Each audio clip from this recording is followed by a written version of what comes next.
itu bukan kepercayaan 5 tahun pembicaraan ini. Iya. 5 tahun itu adalah memang sudah diatur. Tapi ya kalau di pertengahan jalan tidak bisa lagi dipercaya, kita harus ngambil langkah-langkah konkret. Iya. Kan Nah gitu. kira-kira langkahnya konkretnya apa ini? Kan berarti kan itu kembali lagi harus ke apa? Gerbongnya, ke partainya ini kan. Betul.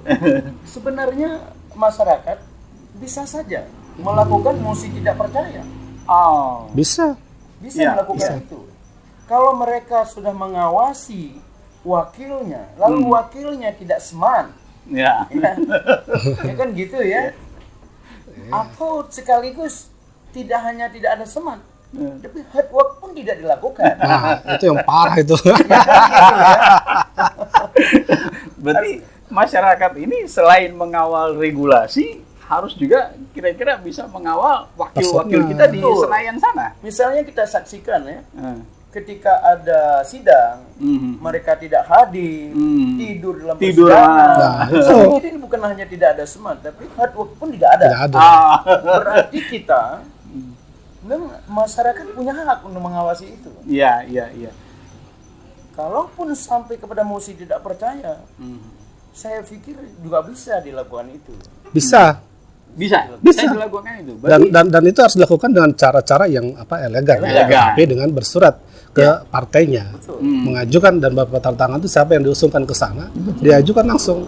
Dipanggil lah dia. Ini kenapa tidak jalan kan? Biasanya Tapi gitu. tentunya dengan mekanisme yang sudah ada. Sudah diatur. Sudah diatur. Jangan Itu ada. sembarangan, saya nggak suka sama si A, tolong diganti sih. Oh, enggak. Segala macam. Bukan. Ada mekanismenya dia. Ada mekanisme yang harus Dijalankan, tempuh, tempuh ditempuh. oleh masyarakat.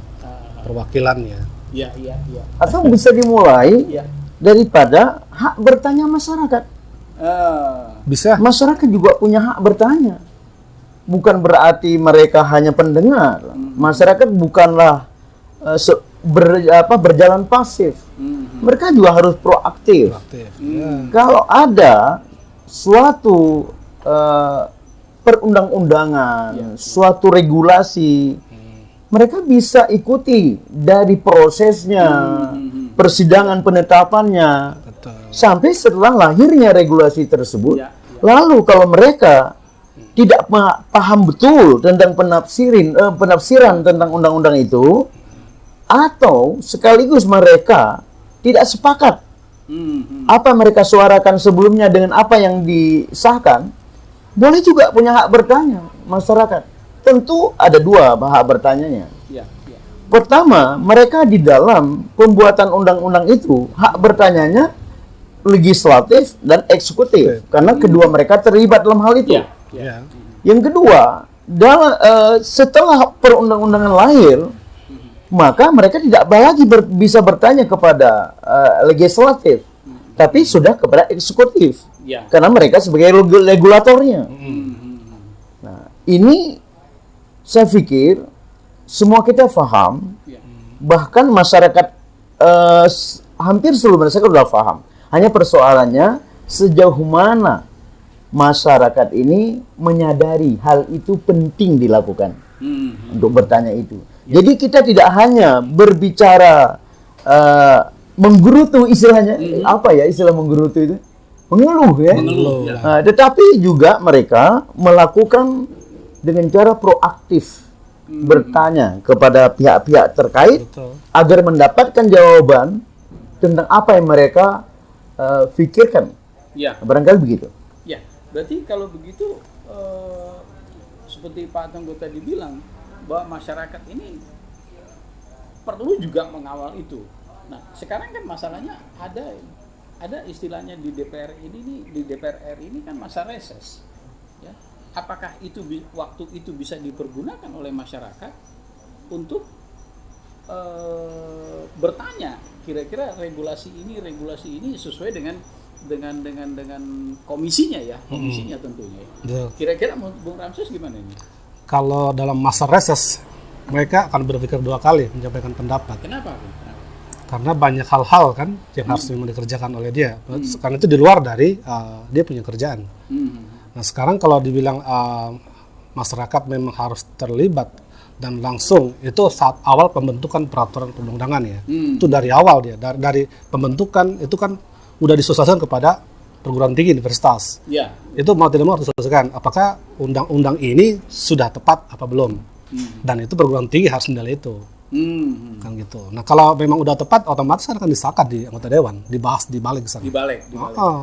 Tapi karena ini perwakilan kan sudah pasti ditempuh dari awal sebenarnya. Nah, dari awal ini kan yang dibahas adalah undang Cipta Kerja ini yang sekarang ini marak sama sekali. Itu kan dia ada undang para buruh, KSP, serikat pekerja itu ada diundang dalam setiap itu. Kadin itu diundang. Sudah melakukan hearing sudah semua. Nah, dari situ udah kelihatan bahwa sudah ada aspirasi terhadap DPR dari perwakilan itu. Nah, apabila yang sekarang memang banyak pasal-pasal dibilang ada booming di luar itu, nah itu kalau memang ada pasal-pasal yang terkait yang tidak paham, tidak pas dengan memang pelanggaran hak asasi, ya boleh diajukan atau memang diperbaiki dengan cermat pada saat nanti mau disahkan oleh presiden. Kan ada buat nota nanti itu biasanya. Mungkin itu. Nah, sekarang kan ini kemarin istilahnya sudah disahkan ya? Sudah disahkan, hanya saya dengar informasi di luar sana hanya tinggal dikasih nomor nih, tinggal ketuk palu secara ini atau gimana? Iya sih, ini kan tinggal tanda tangan presiden saja. Tinggal tanda tangan. Udah masuk sebenarnya draft yang asli udah masuk.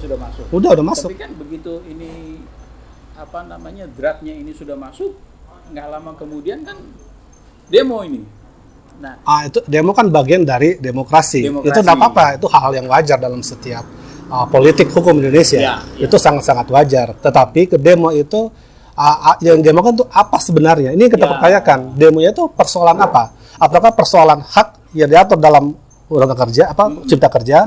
Itu pasal apa sebenarnya? Itu yang kita belum tahu sampai sekarang. Demo-demo itu apa sih sebenarnya yang intinya?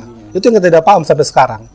Nah, tapi apakah dengan kondisi seperti kita ketahui sama-sama nih, Pak Tengku, Bung Ramses, ini kan demo-demo ini kan sudah dibilang, kalau saya lihat ini kan sudah keluar jalur nih, keluar jalur. Nah, apakah juga ini yang dinamakan masyarakat ini juga mengawal daripada regulasi itu sendiri sehingga ada ketidakpuasan dari masyarakat ini sehingga melakukan hal-hal yang anarkis? Menurut Pak Tengku gimana nih? Memang susah dijawab ya. Tapi kita cobalah ya mengkaji. Kalau kita lihat dalam sebuah regulasi yang disahkan atau dilahirkan, termasuklah Undang-Undang Cipta Kerja misalnya, bagian dari Omnibus Law, termasuk regulasi-regulasi lain, baik yang telah disahkan maupun juga yang akan datang dicetuskan lagi. Tidak semua pihak puas, pasti itu. Karena di balik regulasi itu ada kepentingan-kepentingan yang memang tidak terakomodir. Yang itu tidak semuanya harus diakomodir juga. Kan begitu. Nah, ini yang mungkin yang terjadi ketidakpuasan dari satu pihak yang tidak diakomodir. Jadi memang dalam pembuatan undang-undang itu, kenapa tidak harus semuanya diakomodir? Kan harus ada analisa efektivitas, kemudian tentang produktivitas, tentang mencegahnya konflik, dan mempersempitnya ruang-ruang yang memang mempersulit masyarakat tertentu. Sehingga yang di dalam undang-undang itu, saya pikir apapun alasan masyarakat untuk menolak itu sah-sah saja. Karena mungkin kepentingan mereka tidak terakomodir di pasal-pasal yang ada dalam undang-undang itu. Nah, oleh karena itu yang saya sampaikan tadi, 3 langkah tadi yang kita sampaikan mereka bisa lakukan. Ya termasuk di jalan misalnya bersuara itu bagian dari demokrasi kita. Betul. Yang memang mesti dikawal oleh regulator, dalam hal ini Kepolisian Republik Indonesia, agar tidak bertentangan dengan hukum publik. Ya. Yang kedua, kalau memang berbicara melalui demo misalnya, kadang-kadang perlu teliti juga. agar jangan disusupi oleh kepentingan lain. Ya, ini yang Kan sulit. gitu.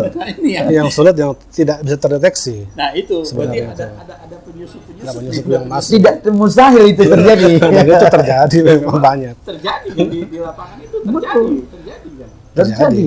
Sebenarnya demo ini itu adalah bagian dari demokrasi dan diatur juga. betul. Tetapi cara-cara demo yang sudah anarkis itu bukan lagi demokrasi, tetapi masuk ranah pidana. Betul. Nah sekarang yang masuk ranah pidana adalah perbuatan-perbuatan yang sudah merusak fasilitas Iya, publik. iya. Dan itu memang harus ditangkap. Dan ada 8 orang katanya itu ya. 8 orang. 8 orang. Nah, Biar- dalam bentuk demo ini ya seperti itu sudah diatur ya, kita sudah tahu bahwa itu memang sudah diatur dan itu disahkan ya, dibolehkan lah Dibolehkan. ya, dengan apa namanya syarat dan ketentuan Ketentuan. pelaku lah ya, Iya. seperti itu. Nah, menurut Bung Ramses, apakah demo ini juga sudah merupakan penyampaian atau masyarakat ini cukup mengawal daripada regulasi itu sendiri dengan demo yang kemarin-kemarin? Seharusnya masyarakat ini harusnya tidak demo seharusnya. Dia mengawalnya bukan secara demo, tetapi mengawalnya secara elegan dan masuk dan diundang kepada DPR. Ya. Sampaikanlah di situ aspirasi mereka, bukan dengan demo sebenarnya. Sekarang itu demo bagian dari demokrasi ya, sah-sah saja dia boleh demo. Ya. Tetapi ada penyalurannya. Nah, sedangkan pada saat pembuatan atau penciptaan dia punya regulasi ini, saat awal, kalau nggak salah itu Februari, Ya. udah dibentuk di Februari itu undang-undang itu. Kenapa nggak dari awal dia demonya? Itu loh. Kalau sekarang dia demo, ya percuma juga karena udah mau disahkan, udah masuk ke dalam eksekutif, udah disahkan. Yeah. Harusnya dari awal dia masuk diundang oleh pihak-pihak terkait DPR khususnya. Ya masuklah ke sana atau Menko Polhukam. Yeah. Dia bisa menjelaskan itu kepada warga masyarakatnya. Keberatan apa, itu sesuai dengan pasal-pasal sesuai dengan tertentu. pasal tertentu apa sih yang dilanggar dalam undang-undang ini dan undang-undang tenaga kerja kan gitu. Ya Apa kan? sih yang dilanggarnya? Kalau tidak ada ngapain kan gitu. Aku udah baca dan memang udah pernah diskusi dengan pakar HTN, ada 26 PPT ya aku buat. Dan itu memang nggak ada persoalan hukum di situ. Lalu yang dilanggar apanya? Kan gitu. Nggak ada yang dilanggar. Bingung. Dan kita pun bingung, demo ini sebenarnya apa sih yang diinginkan? Arahnya kemana? Arahnya itu. Berarti kan dalam hal ini masyarakat yang demo kemarin itu Itu ditumpangi kayak itu, ditunggangi sepertinya Ya. mungkin ya. berarti boleh saya katakan adalah tidak mengawal daripada regulasi itu sendiri. Tidak. Pengawalan regulasi pada saat dibentuknya undang-undang saat itu juga.